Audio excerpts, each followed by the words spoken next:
So today we're going to look at the most common questions that beginners have when they first start studying for the IELTS test. If you have done the IELTS test before, you very likely know all of this information already. As well as discussing the most common questions that students have, we will look at the various types of IELTS tests that exist so that you're 100% sure you're doing the correct one. My name is Lara Ryan. I've been an IELTS examiner, I've been an IELTS teacher at the British Council, I've been teaching IELTS for over a decade, and I'm the founder of Complete Test Success.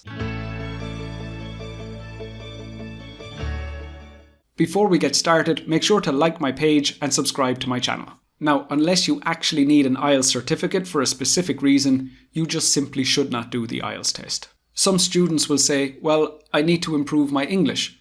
But if you need to improve your English, you should just study English. By studying for the IELTS test, you will learn how to do the test, how the test works, what the examiner wants from you. But none of that is actually improving your English. Of course, many IELTS candidates need to also improve their English, but those are two separate things. Other students think that they might need the IELTS test in the future, so they want to do it now to get it out of the way. But if you don't know what scores you need and you don't know what type of IELTS test you need, you might end up with a certificate that you cannot use. Also, that certificate expires after 2 years, so if you don't need it until 2.5 years in the future, then again, you've wasted your time even if you have the right type of IELTS and the right score. Then other students say that it's a personal goal, and I think there's nothing wrong with that, but my concern is with the amount of time and the amount of effort that you will use, surely doing a master's would be more beneficial. So if you definitely do need that IELTS certificate, let's look at an overview of the IELTS test. Overall, there are 4 components: reading, listening, and writing. These 3 are on the same day, and you'll do those back to back in the exam centre. Then the IELTS speaking test sometimes is on the same day, sometimes is on a different day where you'll have to come back. The IELTS reading test takes about 60 minutes, and in that there are 3 texts which they refer to as passages, and a total of 40 questions. So somewhere about 13 questions per passage. The IELTS listening test takes roughly 30 minutes, and the thing that makes it difficult is that the audio is only played one time. It's broken up into 4 parts, and each part has 10 questions. The IELTS writing test takes 1 hour, and there are 2 questions that they refer to as Task 1 and Task 2. Task 1, you're expected to spend 20 minutes writing at least 150 words, and Task 2, you're expected to spend 40 minutes writing at least 250 words. Then for each task, you're given a score for task achievement, coherence and cohesion, lexical resource, and grammatical range and accuracy. Then those are all combined together to give you your overall IELTS writing score. The speaking test is 1-to-1 with you and the examiner at the other side of the table, and it takes 15 minutes, and this is broken into 3 different parts. The examiner will give you a score for fluency and coherence, lexical resource, grammatical range and accuracy, and pronunciation, and those are combined to give you your overall IELTS speaking score. So that's just an overview, but you will need a deeper understanding of how to do the IELTS reading, writing, listening, and speaking tests, and you will find all the information you need on my website, and there's a link in the video description. The next question that I get from beginners is, what is a good IELTS score? And really what that indicates is that they don't know what score they need. So the IELTS doesn't give you a pass or a fail. The IELTS gives you a score from 1 to 9. And the score that you need depends on who is going to accept your IELTS certificate. If they want a 6, you need a 6. If they want an 8, you need an 8. So really, there's no such thing as a good or a bad IELTS score, and if you don't know what score you need, you have to contact the institute that will accept your IELTS certificate and make sure that you know exactly what score they require from you. Another very common question is, should I book my test in IDP or in British Council? And the truth is that they're the exact same. Neither of them make the tests. The tests are made by Cambridge, and then IDP and British Council take them and distribute them to the IELTS candidates. So it's much like a Coca-Cola factory making a can of Coke and then 2 different shops selling them. They're just the distributors. Now, the way that they're corrected, the training that the examiners have, the way that the tests are scored, everything is the exact same. So really, the only difference is the different staff, the different test centres, the different equipment. But the actual scores and the tests and everything else is the exact same in both centres. So really, just choose the one that has the most suitable time for your test. And of course, students are always curious about what books they should buy. Now, all the information about how to do the IELTS test and how the IELTS test is scored you'll find on my website. But you will need to buy a Cambridge IELTS book. Each of these books comes with 4 practice reading tests and 4 practice listening tests that are produced by Cambridge. So they are the most reliable practice tests that you will find, and I would advise that you purchase at least 2 of these so that you can prepare yourself efficiently and effectively for your IELTS test.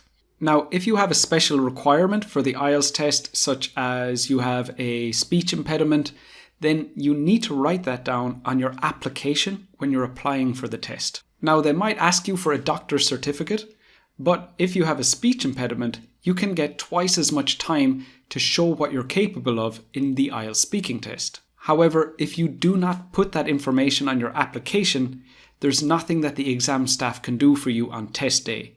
This needs to be organised before the test. And then students say to me, when should I do the test? Now, you don't want to look at the test as how much time you need before you're ready. You need to think of it as how many things do you need to improve before you're ready. So it doesn't matter if you wait 6 months, 1 year, 2 years, 10 years. If you're not making the improvements you need to make, you're not ready for the test. So in short, don't book the test until you know you're capable of getting those scores. And the best thing you can do is get the support of an IELTS expert to tell you what scores you're capable of, and then you'll know, do you need to improve your fluency, your vocab, your grammar, or what area you need to improve.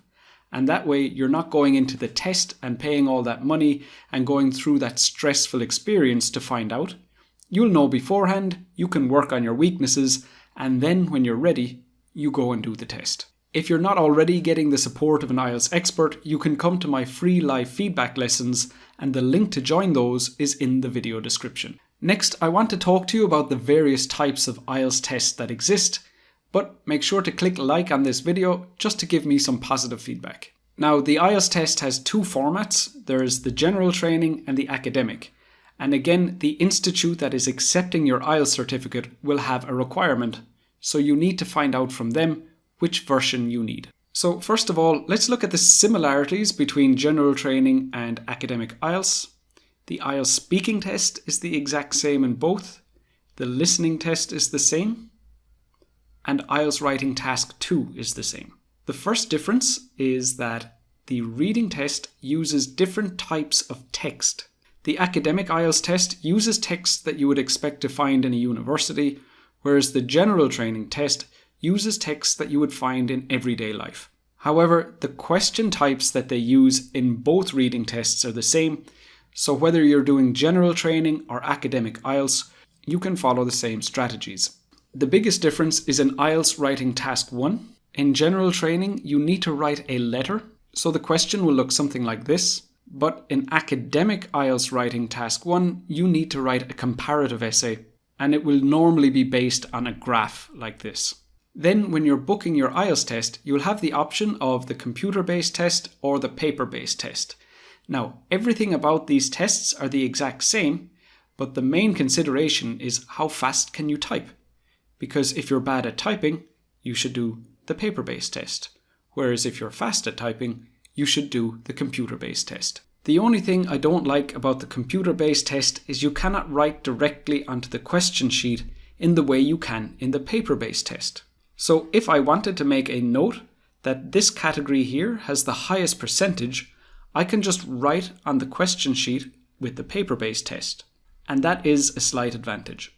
Then we have IELTS UKVI, which again is the exact same format, but the only difference is this is more secure for UK applications. The way it's made more secure is by how the admin handle the test, and the difference that makes to you is that it costs more money, and also instead of using a voice recorder, you're recorded with a camera during your IELTS speaking test. Then early in the year 2022, we're going to have IELTS Online, which is the exact same as the IELTS computer-based test, except you can do it from home. And then, of course, the IELTS speaking test will be delivered over video conferencing. During coronavirus, when all the test centres were closed, IELTS rolled out what they called IELTS Indicator, which was essentially the same as the IELTS test, but there wasn't enough security, so immigration offices didn't accept it, and only a number of universities would accept an IELTS Indicator certificate from their students. Then there's the test IELTS Life Skills, and except for the word IELTS in the name, it has nothing else to do with the IELTS test. It's a completely different test, and if that's the one you're doing, you need completely different strategies. So I've gone over all the most common questions I get from beginners, but you might have some extras. Please ask me in the comments below.